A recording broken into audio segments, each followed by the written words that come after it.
Puede que el verdadero problema de la inteligencia artificial en la educación no sea que algunos alumnos copien tareas. Puede que eso sea solo la parte visible, la más fácil de detectar, la más superficial. Lo inquietante empieza cuando la herramienta no solo resuelve ejercicios, sino que empieza a ocupar el lugar del esfuerzo mental que antes hacía aprender. Y eso es exactamente lo que están empezando a describir miles de docentes. Porque la noticia no dice solo que la IA se use mucho en las aulas. Dice algo bastante más incómodo, que 2 de cada 3 profesores de secundaria en una gran encuesta realizada en Inglaterra creen que está dañando el pensamiento crítico del alumnado. Y aquí merece la pena frenar un segundo. Pensamiento crítico. No hablamos de una habilidad secundaria ni de un adorno académico. Hablamos de la capacidad de relacionar ideas, detectar fallos, sostener una postura, matizar, argumentar, escribir con intención, entender de verdad lo que uno tiene delante. Es decir, justo lo que separa a un alumno que responde de uno que aprende. Durante meses, la conversación sobre inteligencia artificial en educación parecía centrarse en una pregunta muy concreta: cómo detectar trabajos hechos con asistentes automáticos. Pero la nueva fotografía va mucho más allá. La inquietud ya no se limita al fraude. Lo que preocupa es si parte del alumnado está dejando de entrenar destrezas que antes eran inseparables del estudio. Escribir con precisión. Sostener una conversación. Resolver un problema sin ayuda inmediata. Conectar ideas por cuenta propia. Y quizá lo más inquietante es que este deterioro no siempre se ve a simple vista. Porque el resultado puede parecer incluso mejor. El texto sale ordenado, la respuesta suena convincente, la tarea parece correcta. Pero debajo puede haber menos comprensión, menos memoria, menos elaboración personal y menos criterio. Ese es el verdadero giro de esta historia. La alarma no dice que la IA dé respuestas. Dice que podría estar sustituyendo parte del proceso que convierte una respuesta en aprendizaje real. Y eso cambia por completo el debate. Lo más interesante es que esta preocupación no nace de un rechazo simple a la tecnología. De hecho, si fuera así, la noticia sería mucho más fácil de despachar. Bastaría con pensar que estamos ante docentes desconfiados frente a una novedad que no entienden. Pero no es eso lo que muestran los datos. 3 de cada 4 profesores reconocen que ya usan inteligencia artificial en su trabajo diario. La emplean para preparar clases, crear materiales, organizar secuencias, ahorrar tiempo en tareas repetitivas. Es decir, la misma herramienta que les parece útil para trabajar mejor es la que, según muchos de ellos, puede empezar a perjudicar al alumno cuando ocupa el lugar del razonamiento. Y ahí aparece la gran paradoja. El mismo instrumento puede ayudar al profesor y perjudicar al estudiante, según cómo se utilice. Puede liberar carga administrativa y, al mismo tiempo, fomentar dependencia en quien todavía necesita entrenar vocabulario, comprensión, escritura y autonomía. Eso desmonta la versión simplista de esta historia. No estamos viendo una guerra entre tecnología y escuela, ni entre profesorado antiguo y modernización digital. Estamos viendo un choque mucho más incómodo, el de una herramienta útil que, usada sin límites claros, puede vaciar justo las capacidades que la escuela debería fortalecer. El dato de secundaria encaja con esa idea. 2 de cada 3 docentes de esa etapa afirman haber observado un deterioro del pensamiento crítico asociado al uso de IA. En primaria, la proporción baja.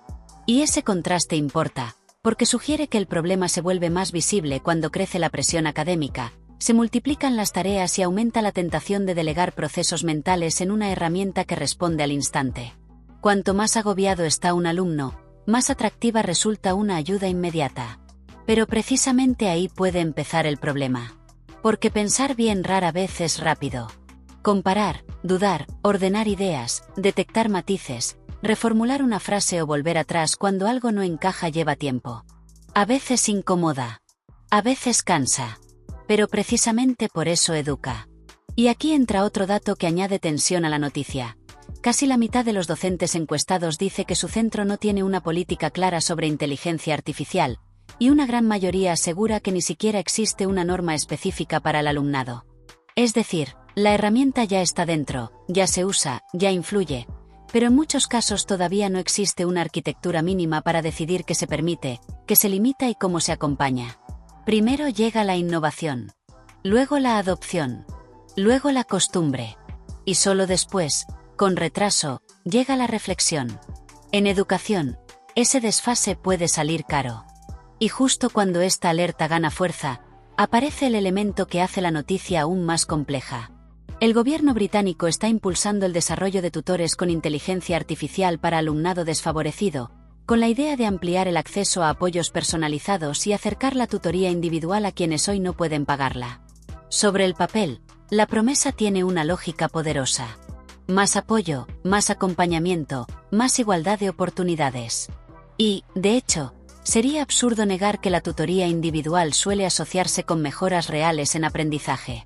Por eso este debate no admite caricaturas fáciles. La propuesta suena atractiva, incluso razonable. Pero entonces aparece la pregunta incómoda. ¿Puede una solución automatizada, rápida y escalable ofrecer ayuda sin debilitar al mismo tiempo habilidades que deberían seguir construyéndose de forma más humana, más lenta y más acompañada? Ahí es donde la noticia deja de ser solo tecnológica y se vuelve profundamente pedagógica.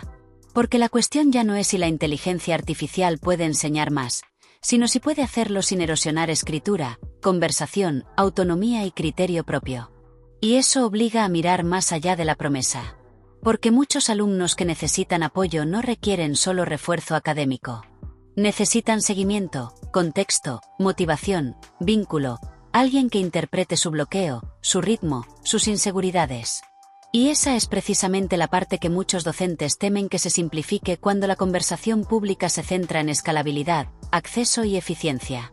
Por eso esta historia importa mucho más allá del Reino Unido. La IA ya ha entrado en la vida académica de escuelas, institutos y universidades en muchos países hispanohablantes. En casa, el alumno la usa para resumir, redactar, traducir o resolver ejercicios. En el aula, el profesor la explora para preparar actividades o ganar tiempo. Entre ambas cosas aparece un dilema de fondo.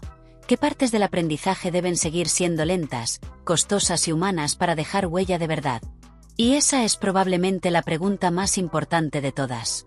Porque si aprender fuera solo entregar resultados aceptables, muchas herramientas parecerían maravillosas. Pero si aprender implica construir criterio, soportar la dificultad, equivocarse, corregirse y entender por qué una idea tiene sentido, entonces el problema cambia por completo. Ya no se trata de si una máquina ayuda o no ayuda. Se trata de decidir que no estamos dispuestos a perder aunque exista una herramienta capaz de reemplazarlo parcialmente. La escritura. La conversación. La capacidad de sostener una idea. La paciencia para elaborar una respuesta. La autonomía para buscar sin depender siempre de una solución inmediata. Y ahí es donde esta noticia deja de ser una curiosidad sobre Inglaterra para convertirse en una advertencia más amplia. No una sentencia definitiva contra la inteligencia artificial, pero sí una señal de alarma que merece ser tomada en serio. Porque cuando una tecnología se normaliza antes de que sepamos ponerle límites, el debate suele llegar tarde. Y la gran cuestión ya no es si la IA va a entrar en la escuela, porque ya ha entrado. La cuestión es bajo qué reglas, con qué formación, con qué acompañamiento y a qué precio para el aprendizaje. Y quizá esa sea la idea más incómoda de todas, que el verdadero riesgo no sea que la inteligencia artificial piense por los alumnos, sino que poco a poco les quite la costumbre de hacerlo por sí mismos.